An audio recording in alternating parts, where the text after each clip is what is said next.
नमस्कार, मैं हूं कुमार अनिल। राहुल गांधी अमेरिका में हैं। वहां टेक्सास विश्वविद्यालय के छात्रों के साथ उन्होंने बातचीत की है। आधे घंटे की लगभग वो बातचीत होगी। मैंने वो पूरा उनका भाषण सुना, बाद में जो सवाल जवाब हुआ उसको भी सुना, और मैंने जो समझा वो आपके साथ शेयर करना चाह रहा हूँ। भारत में जो मेहनतकश आबादी है, जो श्रमिक वर्ग है, जो श्रम है, श्रम शक्ति है, राहुल गांधी के पूरे भाषण के केंद्र में मैं समझता हूँ वही मेहनतकश तबका था। उन्होंने कहा कि भारत में रोज़ लाखों एकलव्यों का अंगूठा काटा जा रहा है। ये एक लाइन उन्होंने बहुत महत्वपूर्ण लाइन कही। तो उनके पूरे भाषण के में ऐसा नहीं था कि वो अतीत की बात कर रहे थे कि कैसे भारत के यहाँ सबसे पुराना लोकतंत्र है, दुनिया को लोकतंत्र सिखाया, या बुलेट ट्रेन बन रहा है। वो न अतीत की बात कर रहे थे, न वो भविष्य की बात कर रहे थे। राहुल गांधी वर्तमान की बात कर रहे थे, और उनके पूरे बातचीत के केंद्र में जो था, वो केंद्र में यहाँ का वंचित समुदाय है। अगर मार्क्सवादी शब्दों का इस्तेमाल करूँ तो वो सर्वहारा वर्ग की बात कर रहे थे। उनके भाषण के केंद्र में था सर्वहारा। अगर समाजवादी धारा वाले लोग जिसको वंचित कहते हैं, शोषित कहते हैं, वो वंचित और शोषित तबका उनके पूरे भाषण के केंद्र में था, गरीब आम आदमी। अब जैसे राहुल गांधी जो 4-5 पॉइंट जो मैंने नोट किया वो आपके साथ शेयर करना चाह रहा हूँ, तो इस पर हम बाद में आएंगे। पहले हम बताते हैं कि शुरुआत कैसे हुई। और उनका शुरू में जो उन्होंने कहा, एक बहुत इंपॉर्टेंट बात कही, सुनने की कला। ये छात्रों, नौजवानों और नेताओं सबके लिए ये ज़रूरी है। उन्होंने कहा, राहुल गांधी ने कहा कि ये भारत जोड़ो यात्रा के दौरान उन्होंने सुनने की कला सीखी। वो सुनना मतलब सिर्फ सुनना नहीं होता है कि कोई बोल रहा है आप सुन लिए। ये सुनना बहुत सतही सुनना है। वो राहुल गांधी ने कहा कि सुनने का मतलब है कि जो बोलने वाला है आप वही बन जाइए, आप मैं नहीं रहिए। राहुल गांधी को वहाँ ख़त्म कर दीजिए, वहाँ अपने पर्सनालिटी का रिलेशन कर दीजिए, सफाया कर दीजिए उसको वो, और आप बन जाइए वही। अगर किसान है, अगर मेहनतकश है, गरीब है, वो जो बोल रहा है, कोई पीड़ित महिला है वो जो बोल रही है, तो आप वो महिला बन जाइए, वो मेहनतकश आवाम बन जाइए, वो मिस्त्री बन जाइए, वो किसान बन जाइए। और तब बन के जो आप सुनेंगे तो उसका दर्द आप महसूस करेंगे। तो ये एक तो राहुल गांधी ने ये बात कही, बहुत इंपॉर्टेंट मुझे लगा कि सुनने की कला। आमतौर से हम लोग सुनते हैं तो उसमें मैं रहता है खड़ा, तो वो जो बोल रहा है वो कोई परेशान आदमी है, कोई अपना दुख बता रहा है, तो यहाँ जो है मैं उसको रिएक्ट करता है। तो मैं से जब आप मैं बन रहेगा, जब तक आप किसी पद पर हैं, आप किसी मंत्री हैं, कुछ हैं, तो आप देखते हैं सभाओं में मंत्री डांट देते हैं किसी को, बैठो, चुप रहो, क्या बोल रहे हो।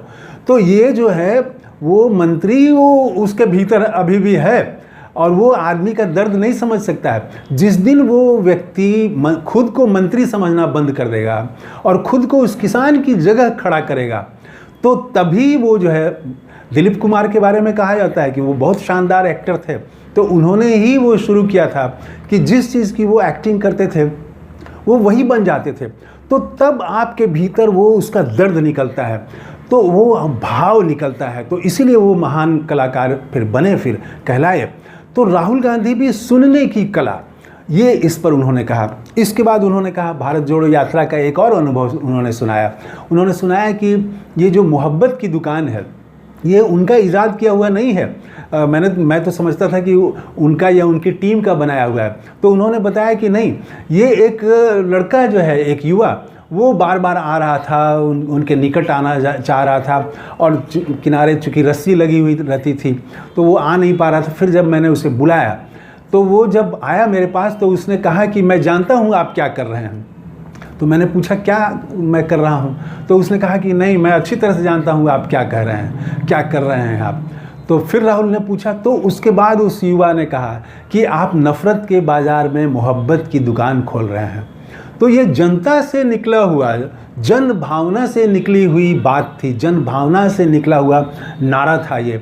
और वही नारा, वही स्लोगन पूरे राहुल गांधी फिर उसको केंद्र में ले आते हैं, और वो पूरे देश में चर्चित बन जाता है, जिसमें एक विचारधारात्मक लकीर भी एक खींची गई है कि एक तरफ नफ़रत के लोग हैं, नफ़रत फैलाने वाली राजनीति है, विचारधारा है जिसमें उन्होंने नाम लिया आरएसएस, और दूसरी तरफ कांग्रेस की विचारधारा है जो मोहब्बत और प्रेम और भाईचारा।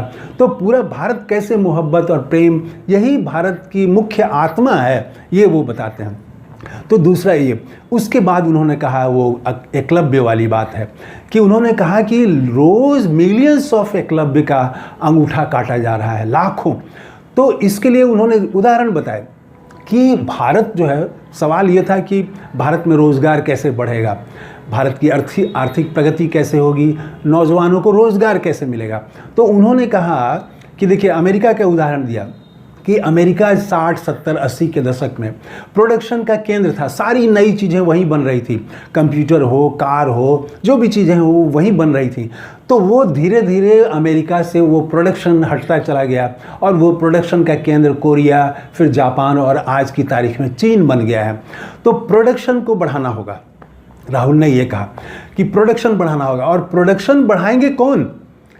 प्रोडक्शन के लिए बढ़ाएंगे ये जो मेहनतकश हैं, एकलव्य हैं, जिनके पास स्किल है, सड़क पर है वो स्किल, वो मोची के पास है, वो नाई के पास है। स्किल की कमी भारत में नहीं है, इनको मौका नहीं दिया जा रहा है, इनको अवसर नहीं दिया जा रहा है। और उन्होंने एक उदाहरण दिया कि एक ऐसे ही वो बड़े अधिकारी उनसे मिलने आए थे और वो प्लान बता रहे थे कि कैसे स्किल डेवलपमेंट के लिए वो एक्सपर्ट हायर किए जा रहे हैं। तो इन्होंने कहा कि एक्सपर्ट तो गांव-गांव में हैं, हर शहर में हैं, उन एक्सपर्ट को दीजिए आप मौका कि वो नौजवानों को ट्रेनिंग दे, और उसके बदले में आप वो जो ट्रेनिंग देगा, जो नाई है, जो कारपेंटर है, उसको आप पैसा दीजिए, वही पैसा। तो आपको ये ट्रेनर बहाल करने की ज़रूरत नहीं है। तो राहुल ने कहा कि हमारे यहाँ स्किल की कमी नहीं है, स्किल को रिस्पेक्ट इंडिया में नहीं दिया जाता है, सम्मान नहीं दिया जाता है, उसको जो उसका हक होना चाहिए, जो उसको आर्थिक लाभ होना चाहिए, वो लाभ से उसको वंचित किया जाता है। ये बात उन्होंने की। और ये क्यों वंचित किया जाता है, कैसे वंचित होता है, ये भी बताया। उन्होंने कहा कि ये जो प्रोडक्शन है, ये प्रोडक्शन तभी आएगा जब डिसेंट्रलाइजेशन होगा। अभी क्या है, हर चीज़ में मोनोपोली आ गई है। भारत के 2, 4, 10, 20 ऐसे लोग हैं जिनके हाथ में सारी सत्ता, सारी पूंजी जो है वो आ गई है, नीतियां उन्हीं के लिए बनाई जा रही हैं। उन्होंने उदाहरण दिया कि 16 लाख करोड़ रुपया ये 20-25 लोगों का माफ़ कर दिया गया। और जब हम किसानों का 50,000, 60,000 करोड़ माफ़ करते हैं तो पूरा मीडिया खड़ा हो जाता है कि देश इससे बर्बाद हो जाएगा। तो ये इतना लाख करोड़ रुपया आप माफ़ कर रहे हैं, तो यही पैसा ये जो स्किल वाले लोग हैं, मेहनत कष्ट लोग हैं, इनको मिलना चाहिए। तो मोनोपोली जो है वो प्रोडक्शन के रास्ते में बाधक है, राहुल गांधी ने ये समझाया। तो इसके साथ ही ये एक बात और गौर करने की है कि क्लास की बात की राहुल गांधी ने, क्लास कन्फ्लिक्ट की बात की। तो वो भारत गौरव जैसी कोई वो अमूर्त चीज़ों की बात नहीं की। क्लास जो है वो क्लास कन्फ्लिक्ट कैसे है, मोनोपोली जो इकोनॉमी है, तो मोनोपोली से ये जो स्किल्ड लोग हैं लेकिन उनके पास कोई मौका नहीं है, तो वो आगे नहीं बढ़ पा रहे हैं। तो ये दोनों के बीच जो कन्फ्लिक्ट है, इसकी बात वो सामने ले आए कि भारत की जो आर्थिक नीति होनी चाहिए वो इन मेहनतकशों के फेवर में होना चाहिए, इनको मौका मिलना चाहिए, न कि आप सिर्फ 20-25 लोगों का कर्जा माफ़ करें और उनको छूट दें। तो बैंक के लिए, और फिर उन्होंने ये भी कहा कि हर ज़िले में, भारत के किसी भी ज़िले में जाइए, वहाँ का एक ट्रेडिशनल प्रोडक्ट है।